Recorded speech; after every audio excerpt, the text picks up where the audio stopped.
ये सोची समझी रणनीति के तहत वेल प्लान्ड हुआ है और वहाँ के भाईचारे को गोली मारने का काम हुआ है। लोकसभा में बोलते बोलते अचानक से अखिलेश यादव भड़क उठे।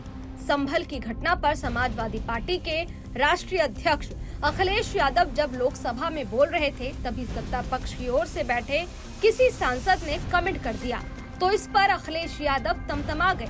सपा मुखिया ने उस कमेंट का रिप्लाई करते हुए कहा, हम बनते तो बहुत कुछ हैं। इसके बाद उन्होंने आगे कुछ नहीं कहा, बस संभल में जो घटना हुई थी उसे विस्तार से बताने लगे। इस दौरान उनके पीछे वाली सीट पर संभल के सांसद जियाउर रहमान बर्क बैठे हुए थे। दरअसल अखिलेश ने जैसे ही संभल हिंसा पर बोलना शुरू किया, वैसे ही उन्हें बेगूसराय से बीजेपी सांसद गिरिराज सिंह और केंद्रीय मंत्री पीयूष गोयल टोकने लगे। उनकी इस टोका टोकी पर अखिलेश यादव ने पहले तो ध्यान नहीं दिया, लेकिन बाद में जब सत्ता पक्ष की ओर से कहा गया कि बड़े सेक्युलर बनते हैं, तो इस पर अखिलेश ने तंज कसते हुए कहा, हम बनते तो बहुत कुछ हैं, और फिर मुस्कुराने लगे। आप भी देखिए। अध्यक्ष महोदय, मैं धन्यवाद देता हूं आपका कि आपने बहुत महत्वपूर्ण घटना पे मुझे बोलने का अवसर दिया है। संभल जो इसलिए जाना जाता था कि भाईचारे के साथ वहाँ रहते हैं लोग, वहाँ अभी से नहीं, सदियों पुराना भाईचारा हजारों साल से इसी तरह रहते आए हैं। लेकिन अचानक ये जो घटना हुई है, ये सोची समझी रणनीति के तहत वेल प्लान्ड हुआ है और वहाँ के भाईचारे को गोली मारने का काम हुआ है। जो घटना हुई है वो सोची समझी साजिश है। वहाँ जो खुदाई की बात लगातार अध्यक्ष महोदय देश में कोने कोने पर भारतीय जनता पार्टी और उनके सहयोगी और समर्थक शुभचिंतक बार बार खुदाई की जो बात कर रहे हैं अध्यक्ष महोदय, ये खुदाई जो है हमारे देश का सौहार्द, हमारे देश का भाईचारा, हमारे देश का गंगा जमनी तहजीब को खो देगा।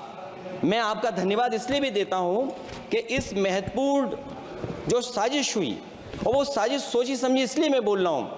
उत्तर प्रदेश का चुनाव था, पहले 13 तारीख को चुनाव होना था और 13 तारीख के चुनाव को उन्होंने बढ़ा करके 20 तारीख कर दिया।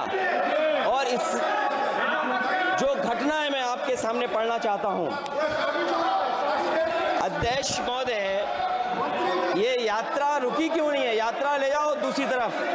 अध्यक्ष महोदय, संभल की शाही जामा मस्जिद के खिलाफ 19/11/2024 को सिविल जज सीनियर डिवीजन छंदौसी संभल में एक याचिका डाली गई। कोर्ट ने दूसरे पक्ष को, अध्यक्ष महोदय सुनिए, ये सुनना चाहिए, हम यूं ही नहीं कहते थे। तो संक्षिप्त में बोले। अध्यक्ष महोदय, हम यूं ही नहीं कहते थे कि संविधान ये मानती नहीं सरकार, हम यूं ही नहीं कहते थे कि संविधान नहीं मानती। जब प्लेसेस ऑफ वर्शिप एक्ट है, प्लेसेस ऑफ वर्शिप एक्ट है, हम बनते तो बहुत कुछ हैं। संभल के शाही जामा मस्जिद के खिलाफ 19/11/2024 को सिविल जज सीनियर डिवीजन चंदौसी संभल में एक याचिका डाली गई। कोर्ट ने दूसरे पक्ष को सुने बगैर उसी दिन 19/11/2024 को सर्वे के आदेश दे दिए। ताज्जुब की बात है, संभल के जिलाधिकारी संभल और पुलिस अधीक्षक संभल आदेश को पढ़े बगैर 2 घंटे के बाद सर्वे के लिए पुलिस बल के साथ शाही जामा मस्जिद पहुंच गए। जामा मस्जिद की कमेटी, जनप्रतिनिधि, उलेमा इकराम, सभी अधिवक्ताओं ने सहयोग दिया। जिलाधिकारी संभल और पुलिस अधीक्षक संभल ने 2.5 घंटे सर्वे के बाद कहा, सब सर्वे पूरा हो चुका है और अब रिपोर्ट कोर्ट को भेज दी जाएगी। लेकिन दिनांक 22/11/2024 फ्राइडे को जुम्मे की नमाज के लिए लोग नमाज अदा करने के लिए जामा मस्जिद पहुंचे, लेकिन पुलिस प्रशासन ने बैरिकेड लगा दिया ताकि लोग नमाज न पढ़ सकें। उसके बाद भी लोगों ने संयम बरतते हुए नमाज अदा की और किसी प्रकार का विरोध प्रदर्शन नहीं किया। 29/11/2024 को कोर्ट की अगली तारीख तय थी। शाही जामा मस्जिद की कमेटी और मुस्लिम समाज के सभी लोग कोर्ट में केस की पैरवी के लिए तैयारी कर रहे थे, परंतु दिनांक 23/11/2024 की रात पुलिस प्रशासन द्वारा कहा गया 24/11/2024 यानी अगले दिन सुबह को दोबारा सर्वे किया जाएगा। शाही जामा मस्जिद कमेटी और अधिवक्ता ने कहा कि इस सर्वे तो मुकम्मल हो चुका है, अब दूसरे सर्वे की क्या आवश्यकता है। कोर्ट के आदेश का हमने पालन कर दिया, अगर दूसरे सर्वे कराना है तो दोबारा आदेश करवाएं, कोर्ट के आदेश के बाद हम दोबारा सर्वे करा देंगे। लेकिन जिलाधिकारी संभल और पुलिस अधीक्षक संभल ने कोई सुनवाई नहीं की और तानाशाही दिखाते हुए सुबह के वक्त से पहले शाही जामा मस्जिद आ गए। शाही जामा मस्जिद कमेटी और मुस्लिम समाज के लोगों ने फिर भी धैर्य रखा और दोबारा सर्वे के लिए अंदर ले गए। सर्वे के दौरान करीब 1.5 घंटा बाद जब जनता को सूचना मिली तो वो इकट्ठा होना शुरू हो गए। लोगों ने सर्वे का कारण जानना चाहा तो सर्किल ऑफिसर ने उनके साथ गाली गलौज की और लाठीचार्ज करवाकर बुरी तरह जख्मी कर दिया। इसका विरोध करते हुए चंद लोगों ने पत्थर चलाए, जिसके बदले में पुलिस के सिपाही से लेकर के अधिकारियों तक ने अपने सरकारी और प्राइवेट हथियारों से गोलियां चलाईं, जिसका वीडियो रिकॉर्डिंग है, जिसके एवज में दर्जन लोग गोलियों से घायल हो गए हैं। 5 मासूमों जो कि अपने घर से सामान लेने के निकले थे, उनकी मृत्यु हो गई। संभल का माहौल बिगाड़ने में